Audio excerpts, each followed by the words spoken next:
La seule chose que mon mari, Jean-Luc, m'a demandé en me faisant ses adieux fut « S'il te plaît, n'a pas à la maison de campagne, Hélène, promets-le-moi ». Il serra ma main avec les derniers vestiges de force qui lui restaient, ses yeux suppliants. Je le lui promis. J'ai toujours respecté ses volontés, même lorsque la curiosité me dévorait. Mais quelques années après sa mort, la curiosité l'emporta, et ce que je découvris dans cette propriété allait changer ma vie pour toujours. Et maintenant, je comprends pourquoi mon mari tenait tant à m'en tenir éloigné. Mais avant de continuer, assurez-vous de vous être abonné à la chaîne et écrivez dans les commentaires d'où vous regardez cette vidéo. Nous adorons savoir jusqu'où nos histoires voyagent. 17 ans de mariage avec Jean-Luc se sont achevés sur un lit d'hôpital, après un accident vasculaire cérébral foudroyant que personne n'aurait pu prévoir. À 58 ans, je me suis retrouvée veuve, avec une fille à l'université et un sentiment de vide qui semblait infini. En triant ses affaires, j'ai découvert qu'il y avait bien plus de choses que j'ignorais sur mon mari. C'était un mardi ordinaire lorsque son notaire, Maître Dubois, m'appela à son étude. 2 mois s'étaient déjà écoulés depuis les funérailles. La vie suivait son cours cruellement normal, tandis que j'essayais encore de comprendre comment respirer sans Jean-Luc à mes côtés. « Madame Leclerc, il y a quelque chose que je dois vous remettre. » Maître Dubois fit glisser sur sa table en bois poli une petite boîte et une enveloppe. Jean-Luc a laissé des instructions spécifiques pour que ceci ne vous soit remis qu'après son départ. La boîte contenait une clé ancienne, lourde, avec un porte-clés en métal en forme de feuille de platane. L'enveloppe portait mon nom, tracé de l'écriture inimitable de Jean-Luc. « Quelle est cette clé ?» demanda-je en la faisant tourner entre mes doigts. « D'une propriété dans le Luberon. Votre mari l'a achetée il y a environ 4 ans, mais il a laissé des instructions explicites pour que vous n'en ayez connaissance qu'après son décès. » Mon cœur s'accéléra. Jean-Luc ne possédait aucune autre propriété en dehors de notre maison à Lyon. Il n'avait jamais mentionné de maison de campagne. Et surtout, pourquoi m'avait-il fait promettre de ne jamais y aller pour ensuite m'en révéler l'existence? « Elle s'appelle le Clos des Cigales », poursuivit le notaire. Apparemment, c'est la maison où Jean-Luc a passé une partie de son enfance. Il l'a rachetée après de nombreuses années, bien qu'elle ait changé de main plusieurs fois. « Attendez, cela n'a aucun sens », l'interrompis-je. Jean-Luc a toujours évité de parler de son enfance. Quand on mentionnait la Provence, il devenait tendu, changeait de sujet. Pourquoi aurait-il acheté une maison là-bas? Maître Dubois ajusta ses lunettes. Je ne saurais vous le dire, madame, mais il y a un autre détail important. La propriété est devenue extrêmement précieuse au cours des 2 dernières années. Comment cela? Un grand promoteur immobilier construit un complexe hôtelier de luxe dans la région. Le terrain de la propriété de votre mari se retrouve stratégiquement situé. Ils ont déjà fait plusieurs offres de plusieurs millions d'euros pour la maison. Ma tête tournait. Jean-Luc n'avait jamais été riche. Nous vivions confortablement avec son salaire d'ingénieur et le mien comme professeur d'université, mais rien qui ne permette d'acheter une résidence secondaire, surtout dans le Luberon. Et pourquoi garder cela secret? Les doigts tremblants, j'ouvris l'enveloppe. Ma chère Hélène, si tu lis ceci, c'est que je suis parti plus tôt que prévu. Pardonne-moi pour tous les secrets que j'ai gardés. La maison est à toi maintenant. Au cours des 4 dernières années, j'ai transformé ce lieu sombre de mon enfance en quelque chose que j'espère que tu trouveras beau. Je sais que je t'ai fait promettre de ne jamais y aller. Je lève cette promesse maintenant. En fait, je te demande d'y aller une seule fois avant de décider quoi faire de la propriété. Dans le bureau de la maison, tu trouveras mon ordinateur portable. Le mot de passe est la date de notre première rencontre, suivi du mot espoir, le mot que tu m'as réappris à ressentir. Je t'aime plus que je n'ai jamais pu l'exprimer. Jean-Luc. Je serrai la lettre contre ma poitrine, les larmes brouillant ma vue. Même après son départ, Jean-Luc avait encore le pouvoir de me surprendre. J'ai besoin de voir cet endroit, dis-je. Un instant. Il y a une complication, m'interrompit Maître Dubois. La famille de Jean-Luc conteste le testament. Son frère, Richard, prétend que Jean-Luc n'était pas sain d'esprit lorsqu'il a acheté la propriété. C'est absurde. Mon mari était la personne la plus lucide et la plus posée que j'ai jamais connue. Néanmoins, ils ont engagé des poursuites judiciaires. Compte tenu de la valeur actuelle de la propriété, cela pourrait devenir une bataille compliquée. Je glissai la clé dans ma poche, une détermination soudaine s'emparant de moi. Je pars pour le Luberon aujourd'hui même. 2 jours plus tard, après un voyage précipité à travers la campagne française, je me garai devant un portail en bois sculpté portant le nom « Le Clos des Cigales » en fer forgé. Mon cœur battait à tout rompre, tandis que je tournais la clé dans la serrure. Le portail s'ouvrit dans un léger grincement, révélant une propriété bien plus impressionnante que je ne l'avais imaginé. Ce n'était pas juste une maison de campagne, c'était un mas en pierre et en bois, entouré de jardins impeccablement entretenus et de platanes centenaires. Un chemin de pierre serpentait à travers des pelouses parfaites jusqu'à l'entrée principale. Tout semblait neuf ou récemment rénové. Rien ici ne suggérait l'enfance traumatisante dont Jean-Luc répugnait à parler. Cet endroit avait été transformé avec amour et dévouement. Les mains de mon mari étaient dans chaque détail, bien que je n'ai jamais su son existence jusqu'à présent. Mes mains tremblaient en insérant la clé dans la porte d'entrée. La serrure tourna avec un déclic satisfaisant, et j'entrai dans le monde secret de l'homme avec qui j'avais partagé près de 2 décennies de ma vie. Ce que je vis à l'intérieur me fit m'agripper au cadre de la porte pour rester debout. L'entrée s'ouvrait sur un vaste salon avec une double hauteur sous plafond et une cheminée en pierre. Mais ce ne fut pas l'architecture qui me coupa le souffle, mais les peintures. Sur chaque mur, dans chaque espace disponible, il y avait des tableaux de fleurs. Pas n'importe quelles fleurs, mais des orchidées de toutes les sortes et de toutes les couleurs possibles. Ma passion de toujours, que Jean-Luc avait toujours soutenue avec une affection silencieuse, m'entourait dans une galerie dédiée à mon plus grand amour. Et là, sur une table près de la fenêtre donnant sur les jardins, se trouvait un ordinateur portable argenté avec une unique orchidée blanche posée sur le couvercle. Avant que je puisse faire un pas de plus, le bruit de pneus sur le gravier annonça que je n'étais plus seul. Par la fenêtre, je vis une voiture noire se garer derrière la mienne. 3 hommes en sortirent, tous avec l'inconfondable ressemblance faciale de Jean-Luc, le même nez droit, les mêmes yeux en amande. Le clan Leclerc était arrivé, et à en juger par l'expression sévère de leur visage, ils ne venaient pas souhaiter la bienvenue à la veuve sur sa propriété nouvellement découverte. Les hommes s'approchèrent avec l'assurance de ceux qui se sentent propriétaires des lieux. Je fermai rapidement la porte d'entrée, le cœur battant la chamade.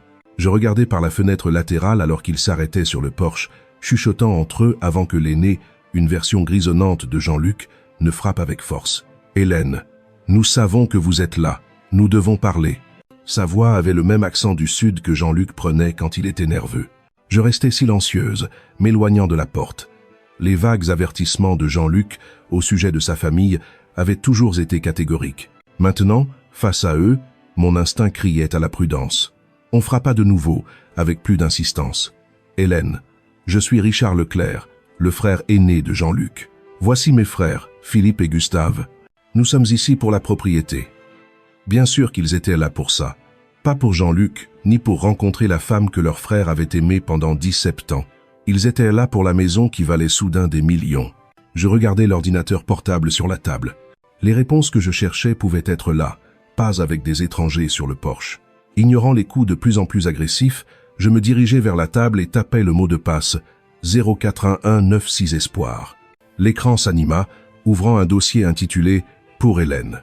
À l'intérieur se trouvaient des centaines de fichiers vidéo, chacun daté chronologiquement, commençant le jour après les funérailles et s'étendant sur une année entière dans le futur. Les mains tremblantes, je cliquais sur le premier. Le visage de Jean-Luc remplit l'écran. Pas le visage pâle et émacié des derniers jours à l'hôpital, mais en bonne santé, plein de vie, clairement enregistré des mois auparavant. « Bonjour, mon amour. » Il sourit de cette manière de travers qui me faisait toujours fondre. « Si tu vois ceci, cela signifie que je suis parti et que tu es venu au clos, malgré mes années, à te supplier de ne pas venir.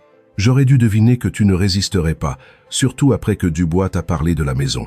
If we can't, une boule se forma dans ma gorge. Même maintenant, il me connaissait si bien. J'ai enregistré une vidéo pour chaque jour de ta première année sans moi. Une année de compagnie pendant que tu traverses ton deuil. Une année pour tout expliquer, tout ce que j'aurais dû te dire de mon vivant. » Il baissa brièvement les yeux, puis me regarda à nouveau avec détermination, en commençant par la raison pour laquelle j'ai racheté la maison que j'avais juré de ne plus jamais fouler. « If you can't much » Dehors, les coups avaient cessé. Par la fenêtre, je vis les hommes retourner à leur voiture, prenant des papiers, conversant avec des expressions sévères. Jean-Luc continua. « Il y a 3 ans, on m'a diagnostiqué un anévrisme cérébral, une bombe à retardement héritée de mon père. Les médecins m'ont donné entre 2 et 5 ans. J'ai choisi de ne rien vous dire, ni à toi, ni à Claire. Je ne voulais pas de pitié. et je ne voulais pas que nos dernières années soient vécues dans l'ombre de la mort. » Ses yeux s'adoucirent. « Je voulais vivre pleinement avec toi jusqu'à la fin, pas mourir lentement devant toi. » Le choc et la colère m'envahirent. Il avait caché son diagnostic, pris des décisions médicales sans moi. Il m'avait refusé la chance de me préparer, de chérir consciemment nos derniers moments. « Je sais que tu es en colère maintenant, » dit-il comme s'il lisait dans mes pensées. « Tu en as tout à fait le droit. Mais j'espère que tu comprendras que j'ai pris cette décision par amour, pas par lâcheté. » Les hommes dehors passaient des appels, arpentant l'allée avec l'énergie frustrée d'un droit bafoué. Quand j'ai reçu mon diagnostic, j'ai décidé d'utiliser le temps qu'il me restait pour créer quelque chose de significatif pour toi. Tu as toujours adoré les orchidées.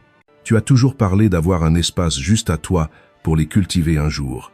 Alors j'ai trouvé le dernier endroit où l'on s'attendrait à ce que j'aille. La maison que j'ai quittée à 18 ans en jurant de ne jamais y retourner. Il se pencha vers la caméra. Ce que mes frères ne savent pas, c'est que j'ai légalement acheté la maison à mon père avant sa mort. Le vieil homme était ruiné après des années de jeux et d'alcool. Il me l'a vendue pour une fraction de sa valeur, désespéré d'avoir de l'argent, en me faisant jurer de ne rien dire à mes frères, qui pensaient encore qu'ils en hériteraient un jour. Cela expliquait leur action en justice. Ils croyaient avoir des droits sur une propriété que Jean-Luc avait légitimement achetée. La maison était en ruine quand je l'ai achetée, Hélène, tout comme dans mon enfance. Mais cette fois, j'avais les moyens de la transformer. Chaque voyage d'affaires, au cours des 4 dernières années, j'étais ici, supervisant les rénovations, construisant quelque chose pour toi. Dehors, les frères s'approchaient de nouveau de la porte. Cette fois, Richard tenait un document contre la fenêtre pour que je le voie, une sorte d'ordonnance du tribunal. « Mes frères viendront pour elle », continua Jean-Luc dans la vidéo, son expression se durcissant. Ils n'ont jamais voulu de la maison jusqu'à l'année dernière, quand le promoteur a commencé le projet du complexe hôtelier. Soudain, la propriété sans valeur pour laquelle ils s'étaient moqués de moi de l'avoir achetée est devenue une mine d'or. Ils essaieront n'importe quoi pour te la prendre. Un des frères était de nouveau au téléphone, son expression triomphante en raccrochant. Dans le tiroir en dessous de cette table, il y a un dossier bleu avec tous les documents juridiques dont tu as besoin. La maison est incontestablement à toi. Je m'en suis assuré. Le visage de Jean-Luc s'adoucit. Mais Hélène, que tu la gardes ou que tu la vendes, c'est entièrement ton choix. J'ai construit cet endroit pour toi. Je l'ai rempli de beauté pour toi. Mais je ne veux pas qu'il devienne un fardeau. Une voiture de la gendarmerie remontait l'allée. Les frères observaient son approche avec des expressions satisfaites. « Une dernière chose, » dit Jean-Luc. « Dans la serre derrière la maison, tu trouveras la collection d'orchidées rares que j'ai mis des années à cultiver. L'équipe que j'ai engagée continuera de s'en occuper, que tu sois là ou non. C'est mon dernier cadeau pour toi, avec les moyens de les apprécier. » La vidéo se termina, se figeant sur le visage souriant de Jean-Luc, alors que les coups à la porte reprenaient, plus autoritaires. « Madame Leclerc, Gendarmerie nationale. Nous avons besoin que vous ouvriez la porte, s'il vous plaît. » Avec un profond soupir, je fermai l'ordinateur portable, pris le dossier bleu du tiroir et allai affronter ce qui allait suivre. Alors que je tendais la main vers la poignée, mon portable sonna. Claire, notre fille, qui appelait de son université. J'hésitais, puis répondis « Claire, ce n'est pas le bon moment, maman. » Sa voix était tendue d'irritation. « Pourquoi ne m'as-tu pas parlé de la maison de papa ou de la proposition du promoteur ? Les oncles viennent de m'appeler en m'offrant un accord équitable si je les aide à contester le testament. Qu'est-ce qui se passe, bon sang ? » Ils avaient donc déjà contacté ma fille. Cette prise de conscience alluma en moi quelque chose de protecteur et de féroce. Ils ne s'en prenaient pas seulement à moi, ils essayaient de manipuler ma fille en deuil. « Je t'explique tout après, promis, dis-je, en regardant le gendarme discuter avec les frères. Mais Claire ne signe rien, n'accepte rien. Ces hommes ne sont pas nos amis. Maman, s'il y a de l'argent en jeu, il ne s'agit pas d'argent, l'interrompis-je, me surprenant moi-même par la fermeté de ma voix. Il s'agit de ce que ton père voulait. S'il te plaît, fais-moi confiance. Après un moment de silence, elle soupira. D'accord, mais appelle-moi dès que tu peux. Je raccrochai et ouvris la porte pour faire face à un jeune gendarme flanqué des 3 Leclerc, dont les expressions allaient de la suffisance à l'hostilité ouverte. Madame Leclerc, je suis le lieutenant Moreau. Ces messieurs ont une ordonnance du tribunal demandant une inspection de la propriété dans le cadre d'un litige successoral en cours. Je souris calmement, puisant dans la force que Jean-Luc avait toujours admirée en moi. Bien sûr, lieutenant. Mais d'abord, je pense que vous devriez voir ceci. Je lui tendis le dossier bleu contenant la documentation de Jean-Luc. Mon mari a anticipé exactement cette situation. Richard s'avança avec un geste dédaigneux. Les querelles de famille sont compliquées, lieutenant. Ma belle-sœur est, de manière compréhensible, émotive et confuse. En réalité, l'interrompis-je, je ne suis ni émotive ni confuse. Je suis une veuve sur une propriété qui m'appartient légalement, faisant face à 3 étrangers qui partagent par hasard l'ADN de mon défunt mari. Je me tournai vers l'officier. Et j'apprécierais que vous examiniez ces documents avant de permettre à quiconque d'entrer dans ma propriété. Le lieutenant prit le dossier, son expression neutre, tandis qu'il commençait à examiner le contenu. Les frères Leclerc échangèrent des regards, leur confiance visiblement vacillante. Je pensais à la vidéo de Jean-Luc, au secret qu'il avait gardé pour nous épargner, à Claire et à moi, une souffrance inutile, au magnifique cadeau qu'il avait créé dans ces dernières années. Quel que soit le jeu que ses frères jouaient, j'étais déterminé à ne pas perdre sans me battre la dernière expression tangible de l'amour de mon mari. Le lieutenant leva les yeux des documents. Son expression avait changé. Tout cela semble en ordre, madame. Un transfert de titres de propriété clair, des déclarations notariées, des relevés bancaires certifiés de l'achat initial. Il se tourna vers les frères. Messieurs, je ne vois aucune raison de forcer une inspection aujourd'hui. Cela semble être une affaire pour les tribunaux civils. Le visage de Richard devint rouge de colère. C'est absurde. Cette femme n'a aucun droit. Cette femme, l'interrompis-je calmement, est l'épouse de Jean-Luc Leclerc, et j'ai tout à fait le droit d'être ici. Alors que les frères battaient en retraite à contre-cœur vers leur voiture, suivis par le lieutenant qui s'excusait, je ressentis un étrange mélange de perte et de découverte. Le mari que je pensais connaître entièrement avait gardé des secrets, certains douloureux, d'autres d'une beauté à couper le souffle. J'étais maintenant confronté à un choix, me retirer dans la sécurité de ma vie antérieure ou m'immerger complètement dans cet héritage inattendu et la bataille qui l'accompagnait. Je fermai la porte, retournai à la table et rouvris l'ordinateur portable. La vidéo du lendemain m'attendait, et avec elle, d'autres facettes de l'homme que j'avais aimé et que je commençais seulement maintenant à comprendre pleinement. Dehors, les frères Leclerc avaient peu être perdu cette escarmouche, mais leurs expressions en partant laissaient une chose claire, la guerre pour le clos des Cigales ne faisait que commencer. Je passai cette nuit dans la maison de Jean-Luc, ou plutôt notre maison, entouré des preuves de son œuvre d'amour secrète. Le sommeil me fuit complètement, mon esprit bouillonnant de révélations, la maladie fatale qu'il avait cachée, la maison transformée, la détermination de ses frères à la réclamer, et les centaines de messages vidéo qui m'attendaient sur l'ordinateur. À l'aube, j'explorais la propriété correctement pour la première fois. La maison principale était un chef-d'œuvre de rénovation, mêlant des éléments rustiques d'origine à un confort moderne. Chaque pièce reflétait une attention particulière à mes goûts, de la bibliothèque remplie d'éditions originales de mes livres préférés, au coin lecture avec vue sur le jardin, parfait pour les matins d'automne. Mais ce fut la serre qui me coupa vraiment le souffle. Comme promis dans la vidéo de Jean-Luc, une impressionnante collection d'orchidées occupait l'espace vitré. Certaines si rares que je ne les avais vues que dans des livres spécialisés. Une Cattleya walkeriana bleue, presque impossible à trouver, fleurissait fièrement comme la reine des lieux. « Bonjour, madame !» La voix me fit sursauter. Une femme d'âge moyen apparut entre les plantes, tenant un pulvérisateur. « Je suis Thérèse. Votre mari m'a engagé pour m'occuper des orchidées. »« Hélène Leclerc », répondis-je en lui tendant la main, bien que je soupçonne qu'elle le savait déjà. Elle sourit gentiment. « Monsieur Jean-Luc parlait beaucoup de vous lors de ses visites. Il disait que vous aviez un don avec les plantes qu'il n'avait jamais réussi à avoir. Vous connaissiez bien mon mari ?» Thérèse hésita. « Aussi bien qu'il permettait à quiconque de le connaître, je suppose.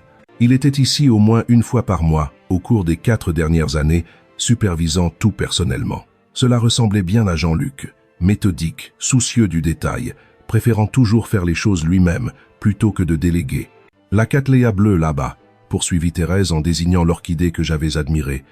Il a passé près de 2 ans à la chercher. Il disait qu'elle lui rappelait celle que vous aviez vue une fois dans une exposition et que vous n'aviez jamais oubliée. Mon cœur se serra.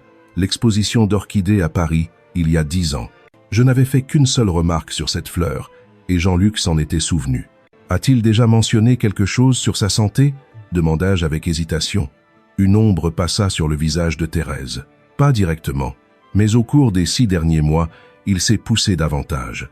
Il travaillait pendant des heures, comme un homme avec une date d'échéance. La confirmation me frappa, mais elle expliqua aussi la précipitation que j'avais perçue chez Jean-Luc durant ces derniers mois. Je l'avais attribué au stress du travail, n'imaginant jamais qu'il créait tout cela en sachant que son temps était compté. Ses frères sont venus hier, commentai-je, observant attentivement sa réaction. Son visage se durcit. Ils ont commencé à rôder depuis que Provence Resort a annoncé le projet. Soudain très intéressés par la maison familiale qu'ils n'avaient pas visitée depuis des décennies. Elle ajusta le système d'irrigation avant de continuer. Que puis-je dire d'eux? Richard est l'aîné. Il a une société d'investissement à Paris. Il a toujours traité Jean-Luc comme s'il lui faisait une faveur en le reconnaissant. Philippe est celui du milieu, avocat, doué avec les mots. Gustave est le plus jeune, toujours dans l'ombre de Richard. Elle secoua la tête. Quand Jean-Luc est revenu pour acheter la propriété, ils se sont moqués de lui, disant qu'il gaspillait de l'argent dans un trou perdu au milieu de nulle part. Jusqu'à ce que le projet du complexe hôtelier commence. Cela correspondait aux bribes que Jean-Luc avait partagées au fil des ans. Son enfance difficile, sa fuite à l'université, sa réticence à discuter de sa famille. Ils reviendront, dis-je, plus pour moi-même que pour Thérèse. Certainement, acquiesça-t-elle. Mais monsieur Jean-Luc s'y était préparé. Il avait toujours plusieurs coups d'avance. De retour à la maison, je me forçais à manger quelque chose avant d'ouvrir l'ordinateur portable pour la vidéo du jour. Jean-Luc apparut, assis dans ce que je reconnaissais maintenant comme la bibliothèque de la maison. « Bonjour, mon amour. J'espère que tu as bien dormi dans notre nouvelle maison. » Il sourit de ce sourire de travers qui me manquait d'une douleur physique. « Aujourd'hui, je veux te montrer quelque chose de spécial. » La caméra bougea tandis qu'il marchait dans la maison, dans un couloir que je n'avais pas exploré, s'arrêtant à une porte verrouillée. « Cette pièce est juste pour toi. La clé est dans le premier tiroir de la table de chevet, celle en argent ancien, avec la gravure d'une orchidée. » Je mis la vidéo en pause, allai dans la chambre principale et trouvai la clé exactement là où il l'avait décrite. Suivant le chemin de Jean-Luc dans la vidéo, je localisai la porte discrète au bout de l'aile haie. La clé tourna doucement. Je poussai la porte et mon souffle se coupa. Un atelier d'artiste entièrement équipé remplissait la grande pièce d'angle, baignée par la lumière parfaite des baies vitrées. Chevalets, toiles, peintures, pinceaux, tout ce qu'une artiste pourrait désirer, arrangé avec une précision amoureuse. Je n'avais pas peint depuis 15 ans. Après l'école d'art, j'avais abandonné mes rêves artistiques pour enseigner la littérature, pour subvenir à nos besoins pendant que Jean-Luc construisait sa carrière pour élever Claire. Au fil des ans, un jour était devenu un rêve lointain, puis un souvenir doux amer d'un chemin non emprunté. La vidéo continua, la voix de Jean-Luc me ramenant à l'ordinateur que j'avais emporté avec moi. « Tu as renoncé à tant de choses pour nous, Hélène. Ta peinture a été le premier sacrifice. Bien que tu ne te sois jamais plainte, je me suis toujours promis de te le rendre un jour. » Les larmes brouillèrent ma vue tandis que j'inspectais l'atelier, le matériel professionnel, les livres de référence organisés sur les étagères, les fenêtres orientées pour capter la lumière parfaite. « Il y a autre chose, » continua Jean-Luc. « Regarde dans le placard sous le banc de la fenêtre. » Je me dirigeai vers le banc rembourré près de la fenêtre donnant sur le jardin, maintenant doré par la lumière du matin. En dessous, encastré dans le mur, se trouvait un placard que j'aurais pu manquer si on ne m'avait pas dit de le chercher. À l'intérieur, se trouvait une boîte d'archives plate. Les mains tremblantes, je soulevai le couvercle et tombai à genoux, sous le choc. Mes peintures, des dizaines d'entre elles. Tout le travail que j'avais créé à l'université, des œuvres que je pensais perdues dans nos déménagements au fil des ans. Jean-Luc les avait préservées, protégées, gardées pendant 15 ans, jusqu'à ce qu'il puisse me les rendre dans cet espace parfait. Au-dessus se trouvait une petite toile que je reconnus immédiatement. Mon projet de fin d'études. Un autoportrait d'une jeune femme regardant l'avenir, les yeux brillants de possibilités. Jean-Luc avait demandé à la garder le jour où je l'avais terminée. Attachée, il y avait une note manuscrite. « Elle est toujours là, Hélène, la femme qui peignait avec tant de passion et de vision. Je t'ai donné l'espace, le reste t'appartient. » Je serrai la note contre ma poitrine, submergé par l'amour et la perte à parts égales. Jean-Luc m'avait vu, vraiment vu, d'une manière que je ne m'étais pas permis d'être vu depuis des années. Le son de véhicule sur le gravier m'arracha à ce moment émotionnel. De la fenêtre de l'atelier, je vis 2 voitures s'approcher. La voiture noire familière des frères Leclerc, et derrière elle, une voiture argentée que je reconnus instantanément. Claire était arrivée. et à la façon dont elle sortit avec confiance de sa voiture et se dirigea vers ses oncles, il semblait qu'ils avaient déjà commencé à travailler sur elle. Ma fille, la fille de Jean-Luc, avec les cheveux sombres de son père et mon entêtement, souriait et serrait la main des oncles qu'elle n'avait jamais rencontrés auparavant. Toute la paix fragile que j'avais trouvée dans les cadeaux posthumes de Jean-Luc s'évapora face à cette nouvelle complication. La bataille pour le clos des cigales venait de devenir beaucoup plus personnelle. J'observais par la fenêtre tandis que Claire échangeait des salutations amicales avec ses oncles, son langage corporel ouvert et réceptif. À 21 ans, notre fille avait l'esprit analytique de son père et ma détermination, mais il lui manquait la patience de Jean-Luc et ma prudence. Elle avait toujours été prompte à se forger des opinions et lente à les réviser. Mon portable vibra avec un message d'elle. « Je suis arrivé avec oncle Richard et les autres. On entre. Il faut qu'on parle. » Oncle Richard. Ils se connaissaient depuis moins d'un jour et elle revendiquait déjà un lien familial. Je glissais la note de Jean-Luc dans ma poche, fermais l'atelier et allais affronter cette nouvelle alliance. Ils entrèrent sans frapper, Claire usant de sa familiarité de fille et les frères la suivant comme des loups derrière un guide inconscient. « Maman !» Claire m'embrassa brièvement, puis s'écarta, ses yeux balayant le salon impressionnant. « Cet endroit est incroyable. Pourquoi papa ne nous en a-t-il jamais parlé ?» Avant que je puisse répondre, Richard s'avança, sa ressemblance avec Jean-Luc douloureusement frappante. « Hélène, je crois que nous avons mal commencé hier. Nous avons été surpris par votre arrivée soudaine, tout comme vous par la nôtre. » Son ton conciliant ne correspondait pas à son regard calculateur. À ses côtés, Philippe et Gustave arboraient des expressions soigneusement neutres, bien que Philippe tînt une mallette en cuir qui contenait sans aucun doute des documents juridiques. « Claire, dis-je, ignorant complètement Richard, je pensais que nous avions convenu que tu n'entrerais pas en contact avec les frères de ton père avant que nous ayons parlé. » Elle rougit légèrement. Ils ont rappelé tôt ce matin avec une proposition très raisonnable. J'ai pensé que je devais au moins les écouter en personne. Son menton se leva d'un air de défi. De plus, c'est aussi ma famille. Une famille dont tu ne connaissais pas l'existence jusqu'à hier, rappelai-je doucement. C'est seulement parce que papa les a tenus à l'écart de nous, répliqua-t-elle, tout comme il a caché cet endroit incroyable. Tu ne trouves pas ça étrange?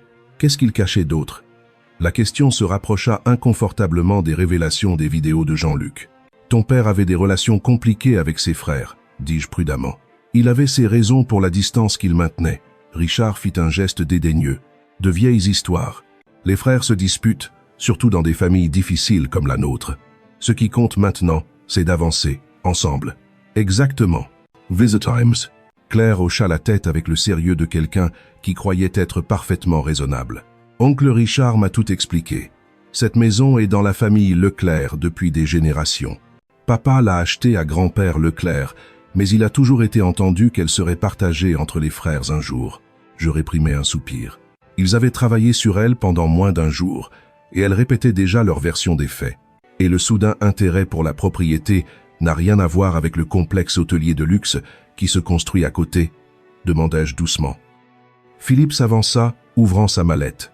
La situation immobilière n'est qu'un aspect du tableau juridique complexe. Nous avons préparé une offre de règlement équitable qui honore les volontés de Jean-Luc tout en reconnaissant le droit historique de la famille Leclerc à la propriété. Went, nous sommes prêts à être très généreux, ajouta Richard, posant une main paternelle sur l'épaule de Claire. Un tiers pour vous, Hélène, un tiers pour Claire, et un tiers partagé entre nous, les frères. Tout le monde y gagne. Claire me regarda, dans l'attente, clairement déjà convaincue par la proposition. C'est logique, maman. Nous n'avons pas besoin de cet immense endroit. Nous pourrions tout vendre, garder des millions, et la famille de papa resterait unie. Ton père a spécifiquement laissé cette propriété pour moi, dis-je, en regardant fixement Richard. Pas pour toi, pas pour ses frères. Par confusion et sentimentalisme déplacé, répliqua doucement Richard. Jean-Luc ne pensait pas clairement dans ces dernières années. Un éclair de colère me brûla. Mon mari était parfaitement lucide jusqu'au jour de sa mort. Alors pourquoi tant de secrets?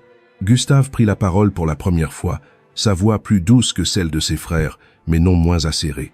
Pourquoi cacher l'achat de la propriété à sa femme et à sa fille? Pourquoi ces arrangements complexes avec le notaire? Ce ne sont pas les actions d'un homme pensant rationnellement.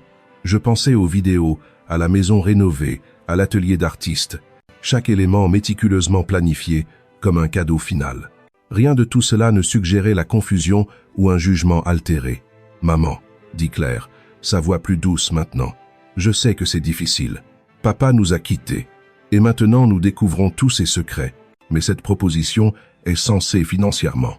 Nous serions toutes les deux en sécurité pour le reste de nos vies. » La porte s'ouvrit derrière eux et Thérèse apparut, le visage inquiet. « Tout va bien, Madame Hélène ? J'ai vu les voitures arriver. » Les frères se retournèrent, visiblement irrités par l'interruption. Richard plissa les yeux. « C'est une affaire de famille. Thérèse est mon employée, » dis-je fermement. « Elle est la bienvenue dans ma maison. » En réalité, intervint Philippe, sa situation professionnelle fait partie des actifs contestés en attente de la résolution de notre réclamation légale. Thérèse ne recula pas. Monsieur Jean-Luc m'a engagé personnellement. Il m'a fait promettre de m'occuper de l'endroit et de Madame Hélène s'il lui arrivait quelque chose. Nous examinerons tous les contrats des employés, dit Richard avec dédain. J'en avais assez entendu. Je crois qu'il est temps pour vous tous de partir. Je regardai directement les frères, puis adoucis mon regard en me tournant vers Claire. Sauf toi, bien sûr. Tu es toujours la bienvenue. Tu ne vas même pas considérer leur offre ? Demanda Claire, incrédule. J'examinerai toute proposition écrite avec mon propre avocat, répondis-je, mais je ne me laisserai pas faire pression dans ma propre maison. Le masque conciliant de Richard tomba, révélant l'homme d'affaires impitoyable en dessous. Cette propriété vaut des dizaines de millions avec le projet du complexe hôtelier. Nous pouvons faire cela à l'amiable, ou nous pouvons rendre les choses très difficiles. Est-ce une menace ? Demandai-je, plus calmement que je ne le ressentais. Un rappel à la réalité, corrigea-t-il. Vous êtes une professeure d'université face à une bataille juridique contre des adversaires aux ressources bien plus importantes. Jean-Luc avait être de bonnes intentions, mais il vous a mise dans une position intenable.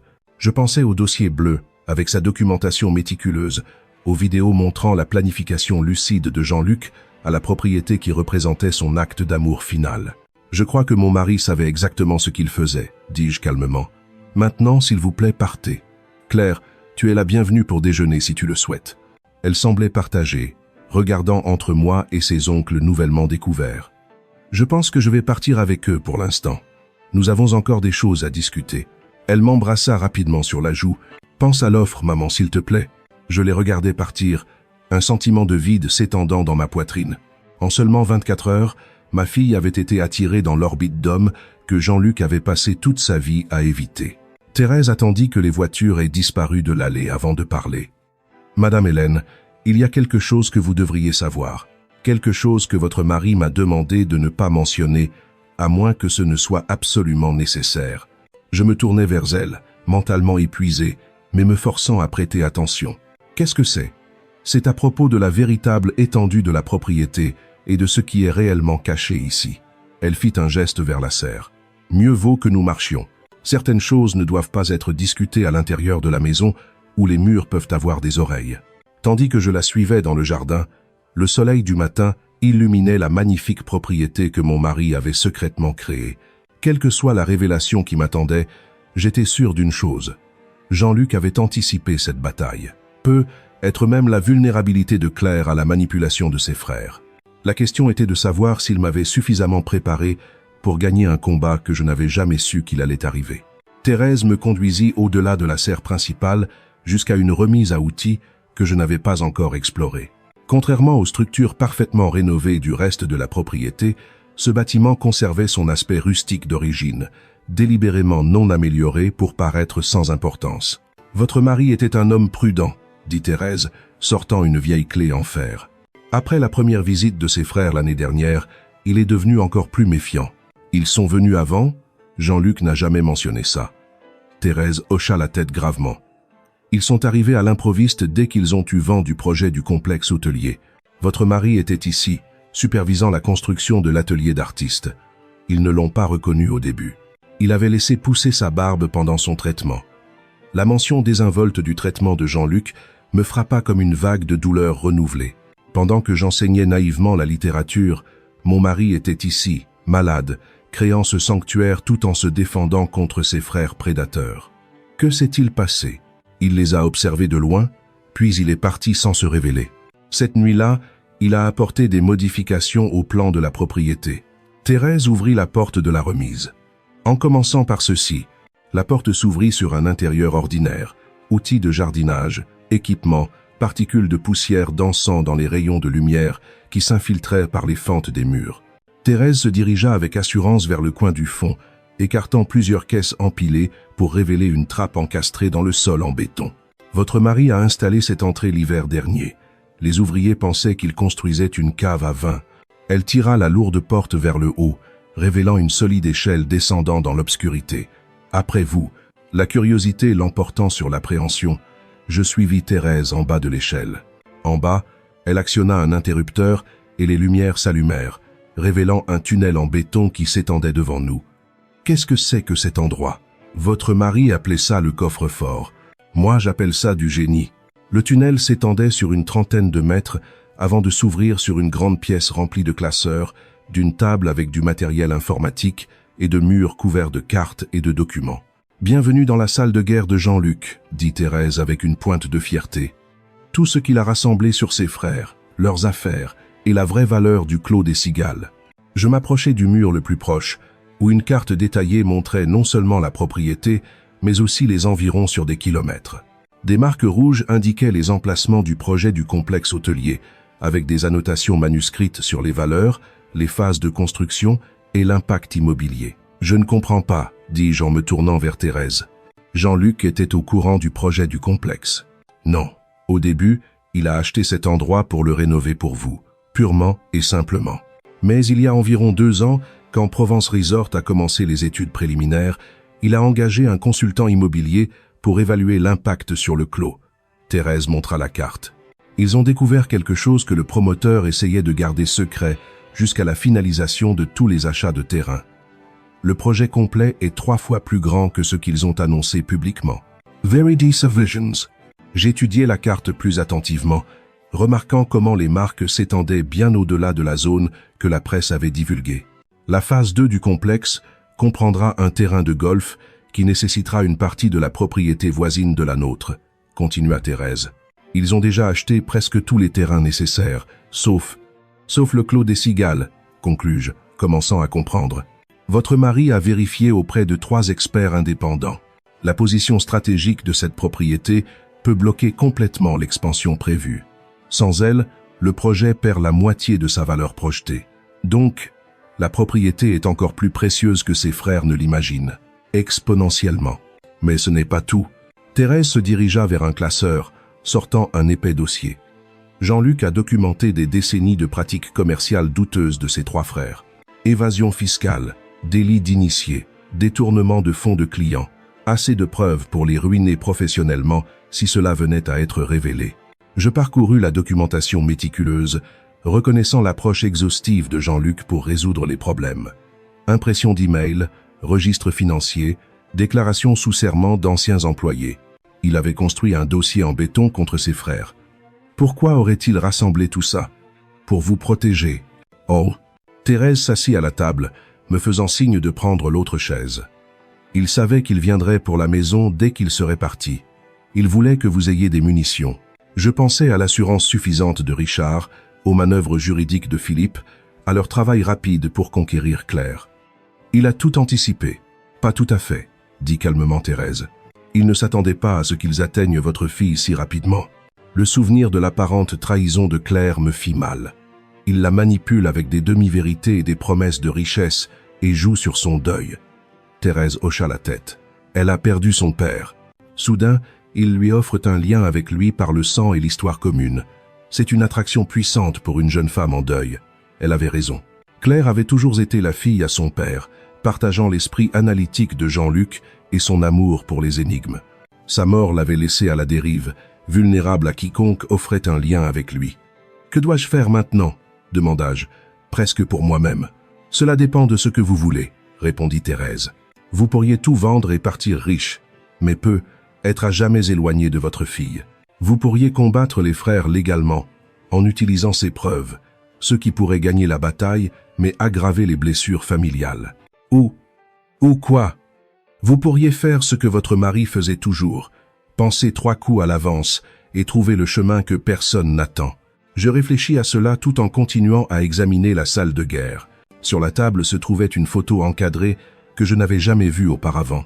Un Jean-Luc adolescent, debout fièrement à côté d'une orchidée primée, son visage illuminé par une joie innocente que j'avais rarement entrevue chez l'homme que j'avais épousé. C'était la première Cattleya qu'il a cultivée, dit Thérèse, remarquant que je regardais la photo. Le seul point positif de son enfance ici. Ses frères l'ont détruite pendant que Jean-Luc était à l'école, juste pour le blesser. Une autre pièce du puzzle se mit en place. Le soutien de Jean-Luc à mon amour pour les fleurs et l'art, malgré son absence d'intérêt personnel pour eux.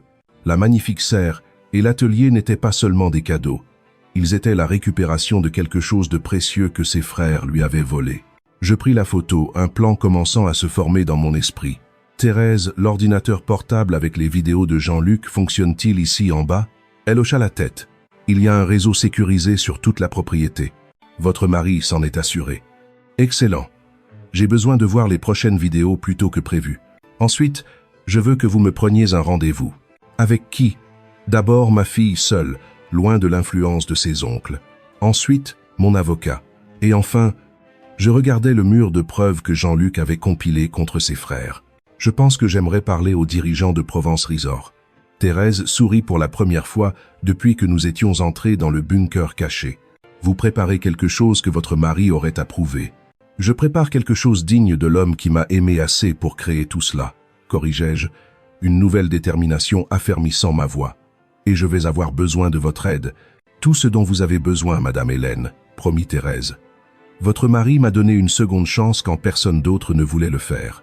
Je lui dois tout, et par extension, je vous le dois à vous. C'était une autre facette de Jean-Luc que je ne connaissais pas.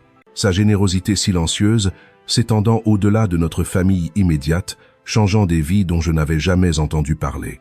Alors que nous sortions du bunker, dissimulant à nouveau soigneusement l'entrée, je ressentis une étrange sensation de connexion avec mon défunt mari. Pas le deuil qui avait dominé les dernières semaines, mais un partenariat qui continuait d'une certaine manière au-delà de la mort.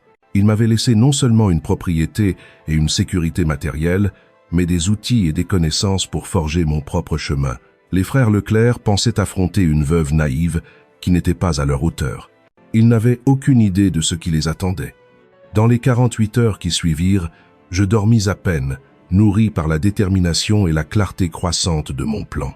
Je visionnais une semaine entière de vidéos de Jean-Luc en une seule nuit, chacune révélant davantage de sa stratégie et de la profondeur de sa prévoyance. Ils essaieront de diviser pour mieux régner, avertit-il dans un enregistrement, comme s'il parlait directement de ma situation actuelle. Richard sera le visage amical, Philippe la menace légale, Gustave l'observateur silencieux. Et ils viseront clair. Elle est le chemin le plus facile pour déstabiliser ta position. Dans une autre vidéo, il montra des documents du promoteur qu'il avait obtenus par des contacts à la mairie. Provence Resort tient à garder secrète la phase 2 du projet jusqu'à ce qu'ils aient sécurisé tous les terrains nécessaires. S'ils découvrent que nous sommes au courant du terrain de golf avant qu'ils n'essayent de nous acheter, la valeur de négociation triple. Armé des aperçus de Jean-Luc et de ma propre compréhension croissante, je donnai rendez-vous à Claire dans un café en ville, loin de l'influence des frères Leclerc et de l'attraction émotionnelle du sanctuaire créé par Jean-Luc. Elle arriva avec 15 minutes de retard, déjà sur la défensive, avant même de s'asseoir. Je ne peux pas rester longtemps. Oncle Richard m'emmène rencontrer des investisseurs cet après-midi. Oncle Richard, répétai-je doucement, vous êtes devenu très proche en 3 jours. Elle rougit. Ils ont été gentils et accueillants, ce qui est plus que ce que je peux dire de toi. Tu traites la famille de papa comme des ennemis. Je busse mon café, choisissant mes prochains mots avec soin.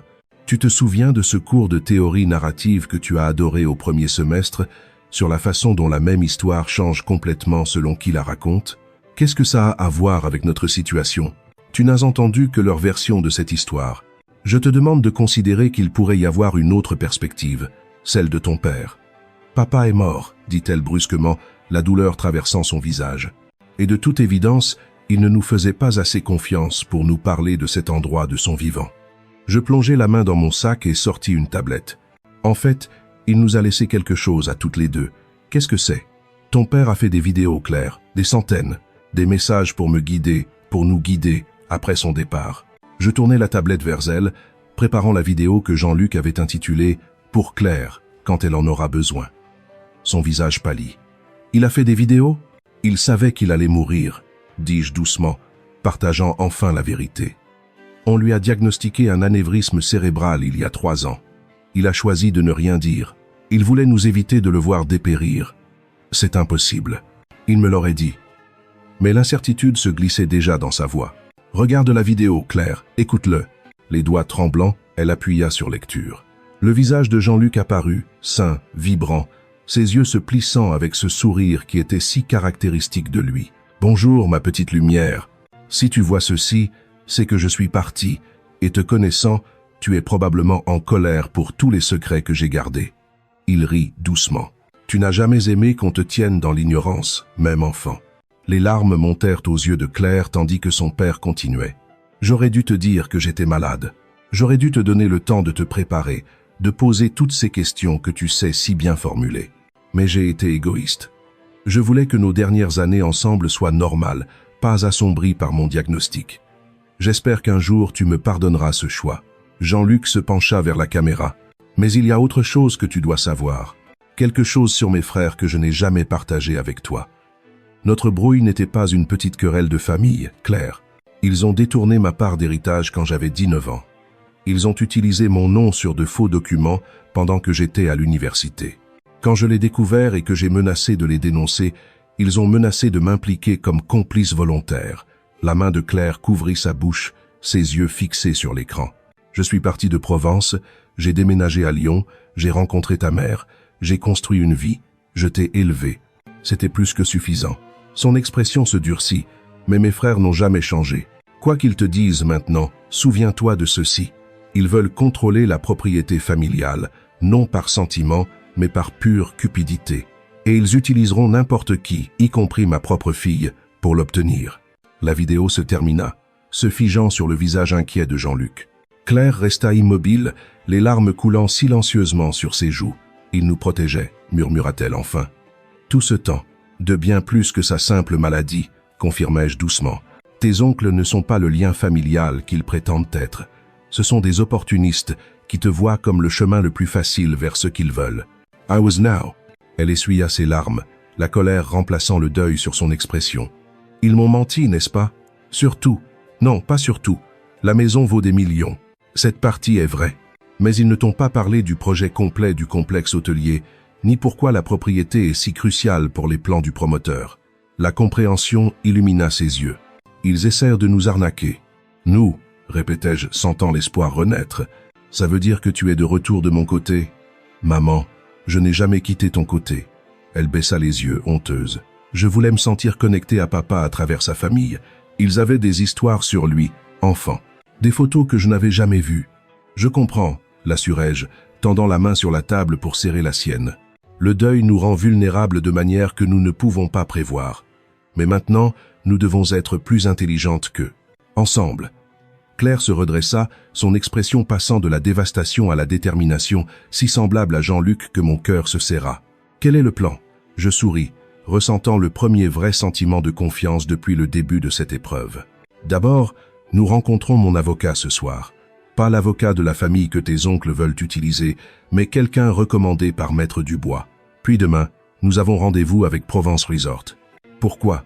Parce que le savoir, c'est le pouvoir. Et nous savons maintenant quelque chose que tes oncles ignorent, la valeur réelle de la propriété pour le promoteur. » Je lui montrai les documents de la salle de guerre de Jean-Luc. Ils pensent avoir affaire à une veuve mal informée et à une nièce naïve. Il est temps de leur montrer exactement à qui ils ont affaire. Pour la première fois depuis la mort de Jean-Luc, Claire rit. Un son d'amusement authentique. « Papa disait toujours que tu étais la personne la plus intelligente qu'il ait jamais connue. Que sous cette calme professeure de littérature se cachait une stratège qui pourrait déjouer n'importe qui si elle était suffisamment motivée. »« Il disait vraiment ça ?» demanda-je, surprise. « Tout le temps. » Elle sourit, séchant ses dernières larmes. « Il disait aussi que la plus grande erreur que l'on puisse commettre était de sous-estimer Hélène Leclerc. » Alors que nous quittions le café ensemble, je sentis un changement dans la dynamique de cette bataille. Les frères Leclerc, sans le vouloir, nous avaient unis au lieu de nous diviser. Ils n'avaient aucune idée que leur succès apparent initial avec Claire n'avait fait que préparer le terrain pour leur défaite finale. Plus tard ce soir-là, avec Claire à mes côtés, je présentais mon plan complet à l'avocat que Jean-Luc avait recommandé pour ce scénario exact. Son expression passa de l'intérêt professionnel à une admiration non dissimulée, alors qu'il saisissait toute la portée de ce que je proposais. « Madame Leclerc, dit-il finalement, votre mari m'avait dit que vous me surprendriez par votre pensée stratégique. Il avait raison. »« Mon mari, répondis-je, avait raison sur beaucoup de choses, y compris sa confiance en ma capacité non seulement à survivre à sa mort, mais à sortir plus forte du creuset du deuil et de la trahison. » Les frères Leclerc arrivèrent au Clos des Cigales exactement comme je l'avais prévu, à 10 heures précises, 3 jours après ma rencontre avec Claire. Leur voiture noire remonta l'allée avec l'assurance d'hommes qui croyaient que la victoire n'était qu'une formalité. Derrière eux suivait une berline argentée que je ne reconnus pas, probablement leur avocat ou un consultant financier. J'observa depuis la fenêtre de l'atelier, vêtus non pas des vêtements décontractés qu'ils avaient vus auparavant, mais d'un tailleur que j'avais acheté spécifiquement pour cette réunion. Les apparences comptent lorsqu'on orchestre un retournement de situation. Et j'avais l'intention de me présenter non pas comme une veuve en deuil, mais comme l'adversaire redoutable que Jean-Luc avait toujours su que j'étais. « Ils sont arrivés », prévins-je Claire, qui apparut de la bibliothèque, tout aussi professionnelle dans une robe bleu marine, la montre de son père, l'un de ses biens les plus précieux, bien en évidence à son poignet. « Prête ?» demanda-t-elle, la nervosité et la détermination en conflit dans son expression. « Complètement. » Je lui serrai la main. « Souviens-toi, laisse-les se piéger d'abord. » Thérèse apparut. Les autres sont arrivés par l'entrée de derrière. Ils sont prêts dans la salle à manger comme vous l'avez demandé. J'acquiesçai en signe de remerciement. « Parfait !» La sonnette retentit et Thérèse alla ouvrir avec la déférence étudiée de quelqu'un qui connaissait son rôle dans cette performance soigneusement chorégraphiée. « Bonjour, messieurs. » Je l'entendis les saluer. « Madame Hélène et Claire vous attendent par ici, s'il vous plaît. » Ils entrèrent avec l'aisance d'hommes habitués à contrôler les environnements. Richard menait la marche, suivi de Philippe avec sa mallette juridique toujours présente et de Gustave fermant la marche. Derrière eux marchait un homme aux cheveux grisonnants dans un costume cher qui respirait l'autorité d'entreprise. « Hélène !» Richard hocha la tête, son sourire n'atteignant pas ses yeux. « Nous vous remercions d'avoir accepté cette réunion. Voici Carlos Moreno, directeur financier de GNT Investissement. Nous avons pensé qu'il serait productif d'avoir un spécialiste pour se joindre à notre discussion sur le potentiel de la propriété. Ils avaient donc amené un dirigeant financier pour m'intimider avec du jargon technique et des évaluations de marché. Prévisible. Quelle délicatesse, répondis-je aimablement. J'ai préparé la salle à manger pour notre réunion. Allons-y. Je les guidai à travers la maison, remarquant leur regard évaluateur sur les rénovations que Jean-Luc avait achevées. Dans la salle à manger formelle, une grande table avait été préparée avec des documents à chaque place, des bouteilles d'eau et du café, l'image même de la préparation professionnelle. « Veuillez vous asseoir », fis-je un geste. « Je crois que nous avons beaucoup de choses à discuter. » Alors qu'ils s'installaient, leurs expressions confiantes toujours fermement en place, je restais debout en bout de table. « Avant de commencer, dis-je, je tiens à vous remercier pour votre proposition précédente. Elle a été instructive. » Le sourire de Richard s'élargit, interprétant clairement mon commentaire comme une acceptation. « Nous sommes ravis que vous ayez eu le temps de considérer notre offre. Avec l'expertise de M. Moreno, nous pouvons discuter de l'arrangement le plus avantageux pour diviser les actifs de la propriété. »« Oui, la division, » dis-je en prenant une télécommande sur la table. « C'est précisément ce dont j'aimerais discuter. » J'appuyai sur un bouton et un écran caché descendit du plafond à l'autre bout de la pièce. Les frères échangèrent des regards surpris. Ils ne s'attendaient clairement pas à ce niveau de préparation. « Si vous voulez bien porter votre attention sur la présentation, » continuai-je, en cliquant à nouveau sur la télécommande. Une carte détaillée du Clos des Cigales apparut à l'écran, montrant les limites de la propriété, les caractéristiques topographiques et sa position par rapport aux environs. « Ceci est le relevé complet du Clos des Cigales, » expliquai-je. « Les 25 hectares complets, pas seulement les 10 hectares mentionnés dans votre proposition. » Philippe bougea, mal à l'aise. « La partie ouest est une zone de préservation non constructible. Nous l'avons exclue par souci de simplicité. »« Quelle délicatesse !» répondis-je ironiquement, à un petit détail près.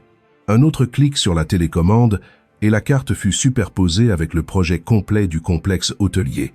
Toutes les phases, y compris le terrain de golf que Province Resort avait gardé secret. Carlos Moreno se redressa sur sa chaise, son masque professionnel glissant alors qu'il se penchait pour étudier la projection avec un intérêt soudain. « Comme vous pouvez le voir, continuai-je calmement, La phase 2 du projet s'étend principalement sur la zone ouest de notre propriété. Les hectares que vous vous êtes si généreusement offerts d'exclure de notre juste division. Le visage de Richard devint rouge. Ces projets ne sont que spéculations. L'analyse de GNT indique, en réalité, une nouvelle voie interrompie alors que la porte latérale s'ouvrait. Ces projets ont été confirmés par le conseil d'administration de Provence Resort lui-même. Les frères Leclerc se retournèrent, choqués, alors que Paul Rivière, le PDG de Provence Resort, entrait dans la pièce, suivi de mon avocat et de 2 cadres en costume formel. « Qu'est-ce que c'est que ça ?» exigea Richard en se levant à moitié. « Ceci, répondis-je aimablement, est une réunion sur la véritable valeur et l'avenir du Clos des Cigales.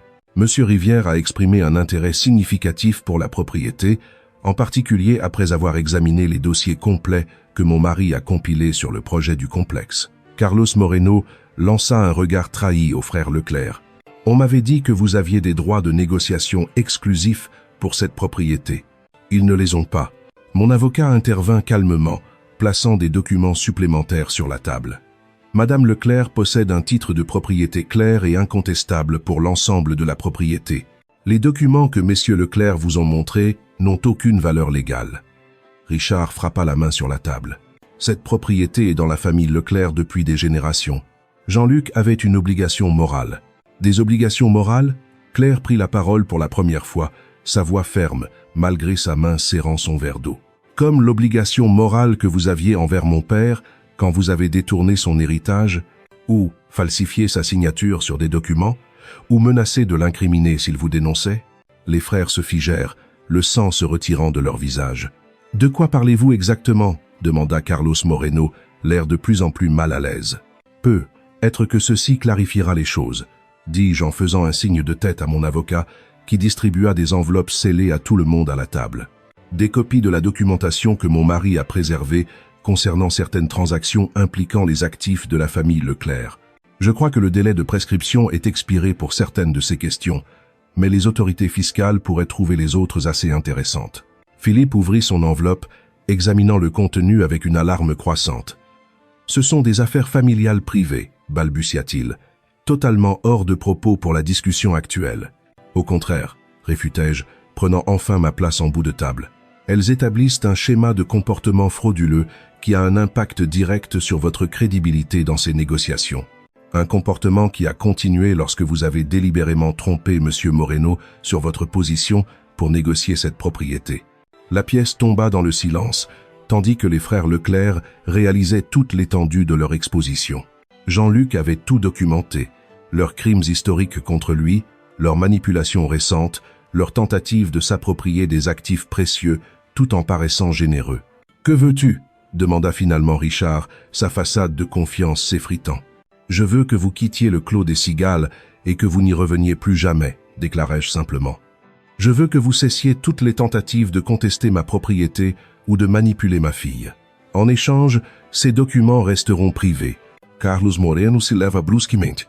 Je crois que ma participation à cette affaire était basée sur des informations incomplètes et potentiellement frauduleuses. Si vous m'excusez, Madame Leclerc, je prendrai contact avec vous directement pour toute discussion future. Il lança un regard méprisant aux frères avant de sortir. Le visage de Richard s'empourpra alors qu'il regardait son allié partir. « Tu n'as aucune idée de ce que tu fais, Hélène. Les coûts de développement pour la zone ouest sont prohibitifs. La logistique seule, en réalité, intervint Paul Rivière, Provence Resort a développé de nouvelles méthodes de construction spécifiquement adaptées à ce type de terrain. Nous sommes prêts à faire une offre à Madame Leclerc qui reconnaît à la fois les défis et le potentiel exceptionnel de cette propriété. » Alors que la réunion continuait de se transformer de la prise de pouvoir planifiée par les frères Leclerc en ma contre-offensive soigneusement orchestrée, je croisais le regard de Claire de l'autre côté de la table.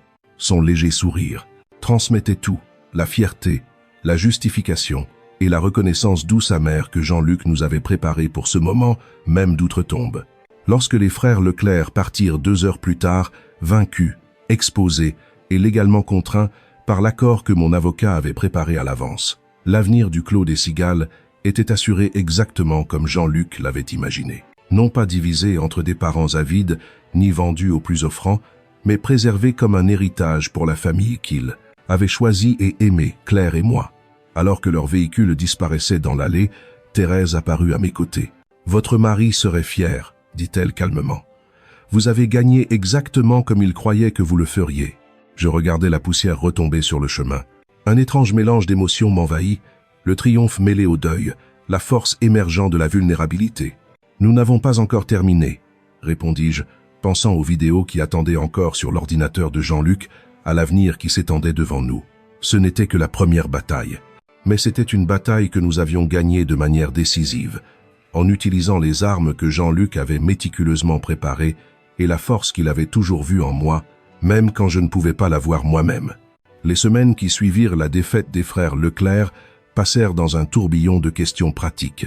Finalisation de notre accord avec eux, réunion avec Province Resort pour structurer un partenariat mutuellement bénéfique qui préserverait la partie la plus sensible de la propriété et un inventaire minutieux de tout ce que Jean-Luc avait créé au Clos des Cigales.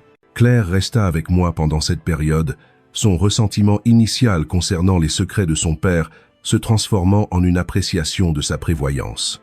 Nous établîmes une routine de regarder ces vidéos quotidiennes ensemble chaque matin, trouvant toutes deux réconfort et conseil dans sa présence posthume. « Avais-tu la moindre idée ?» demanda Claire un soir, alors que nous étions assises sur la terrasse à regarder le coucher du soleil. Le moindre soupçon que papa était malade ou qu'il planifiait tout ça. Je considérais la question attentivement, cherchant dans mes souvenirs des signes manqués. Il y avait de petites choses qui ont du sens rétrospectivement. Son insistance à mettre à jour nos documents juridiques il y a 3 ans, la façon dont il nous regardait parfois pendant le dîner, comme s'il mémorisait nos visages, son intérêt soudain pour photographier des moments du quotidien. Lisa, je pensais qu'il traversait juste une phase d'appréciation de la quarantaine, dit Claire en souriant tristement. D'une certaine manière, c'était le cas. Seulement, pas pour les raisons que nous imaginions. Je bus mon thé, réfléchissant. Le plus grand changement, c'est la façon dont il a cessé de remettre les choses personnelles à plus tard. Ton père a toujours été une personne du un jour pour les affaires personnelles. Un jour, nous ferions ce voyage en Italie. Un jour, il apprendrait la photographie. Un jour, nous rénoverions la cuisine. Puis, soudain, il a commencé à faire les choses au lieu de simplement en parler. Claire hocha la tête. Il créait quelque chose de durable. Exactement. Je l'ai attribué au fait qu'il se sentait enfin assez en sécurité pour poursuivre certains rêves. Je secouai la tête, m'adaptant encore à l'ampleur de ce qu'il avait caché. Je n'ai jamais imaginé qu'il courait contre la montre, créant un héritage parce qu'il savait qu'il ne serait pas là pour le voir s'épanouir. Les dirigeants de Provence Resort furent surpris lorsque je décrivis mes conditions pour l'accès à la propriété. Au lieu de tout vendre pour une somme forfaitaire, comme la plupart des propriétaires le feraient, j'insistais sur un accord qui priorisait la préservation de l'environnement, fixait des limites strictes au développement et garantissait que la serre et l'atelier d'artistes resteraient intacts. « Madame Leclerc », dit le négociateur en chef, « ces termes sont très inhabituels dans l'industrie. »« Alors peut-être que l'industrie a besoin de termes plus inhabituels, » répondis-je, canalisant la confiance tranquille de Jean-Luc. « Cette terre est spéciale. Elle peut attendre que nous nous mettions d'accord sur des méthodes responsables pour la développer. » À ma surprise, Paul Rivière, le PDG, fut intrigué plutôt que découragé par mon approche. « Votre mari a mentionné que vous étiez diplômé en littérature et en art avant de devenir professeur, observa-t-il. Il a dit que vous insisteriez pour faire les choses de la bonne manière, pas seulement de la manière lucrative. » Une autre pièce du plan de Jean-Luc révélait. Il avait établi des contacts avec des personnes choisies dans l'industrie, préparant le terrain pour des négociations qu'il savait qu'elles auraient lieu après sa mort. 1 mois après avoir réclamé mon héritage, je me trouvais dans l'atelier d'artiste que Jean-Luc avait créé, la lumière du soleil inondant les fenêtres, éclairant une toile sur le chevalet. Après plus d'une décennie loin de la peinture, j'avais finalement repris le pinceau, hésitante au début, puis avec une confiance croissante.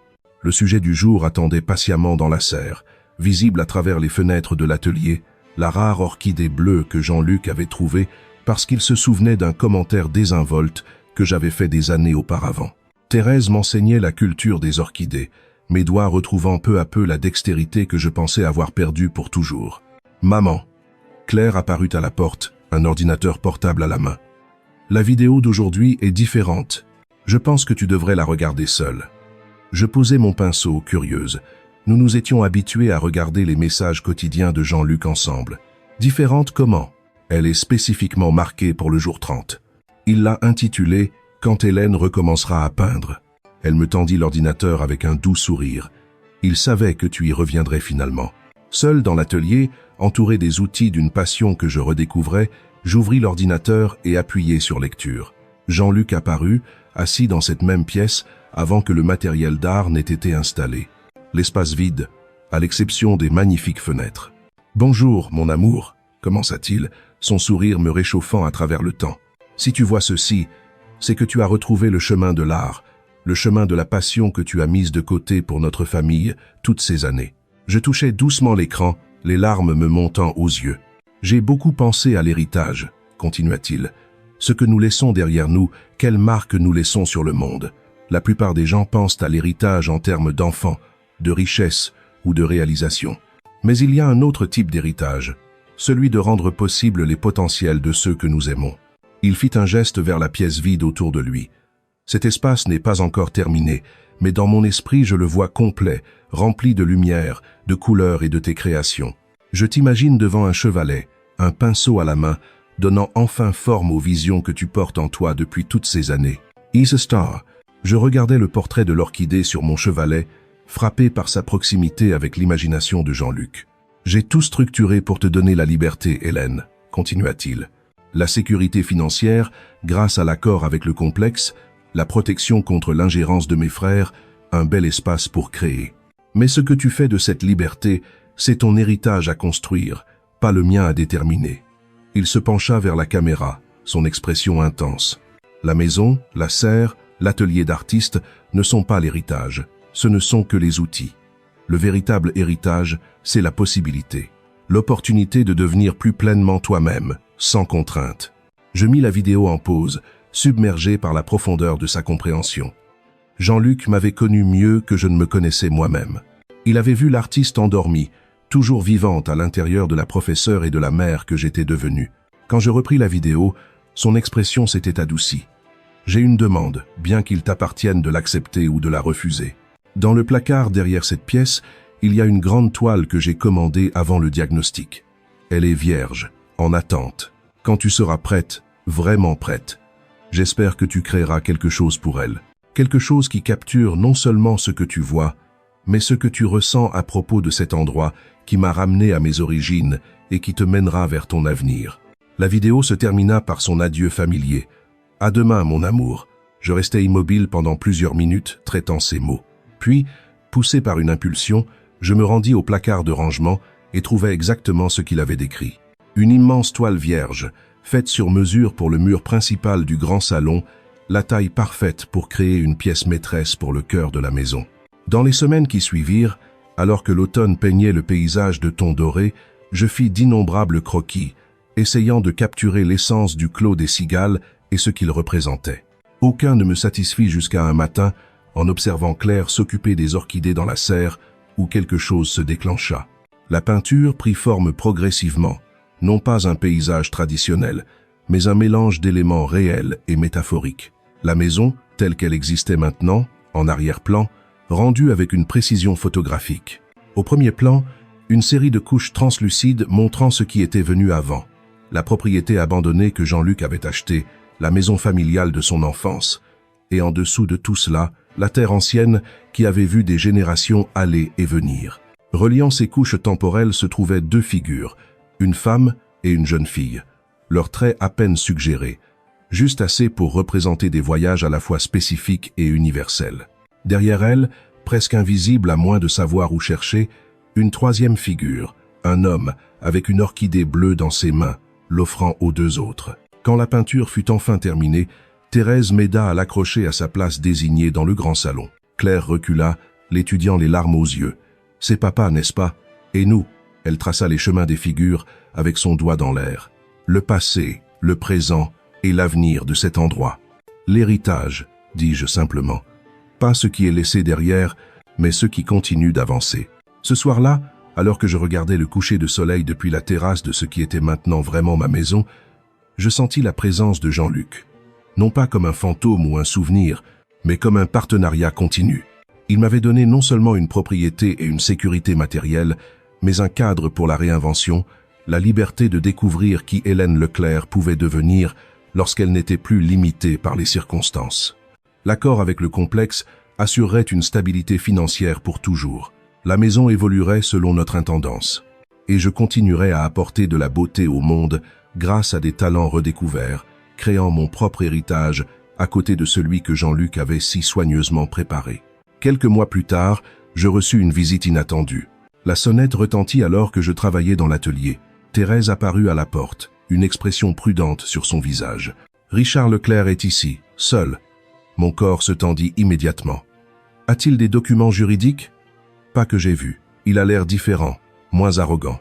Il a dit qu'il aimerait juste quelques minutes de votre temps. » Je considérais de refuser, mais la curiosité l'emporta. « Je le verrai sur la terrasse. Ne l'invite pas à l'intérieur. » Richard était plus mince que la dernière fois que je l'avais vu, les rides autour de ses yeux plus profondes. Il se tourna lorsque j'ouvris la porte, son expression étonnamment humble. « Hélène, merci de me recevoir. Que puis-je faire pour toi, Richard ?» Notre accord était assez clair. « Je ne suis pas ici pour contester l'accord. » Il regarda la propriété, puis de nouveau vers moi. « Je suis ici pour m'excuser. De toutes les choses que j'attendais, des excuses étaient en bas de la liste. » Je croisai les bras, attendant qu'il continue. Ces derniers mois, j'ai beaucoup réfléchi. À Jean-Luc, à notre relation, au choix que j'ai fait. Il déglutit. « Je ne m'attendais pas à ce que tu gagnes. J'aurais dû. Jean-Luc a toujours été le plus intelligent de nous tous. »« Ce n'est pas une excuse, observai-je. »« Tu as raison, acquiesça-t-il.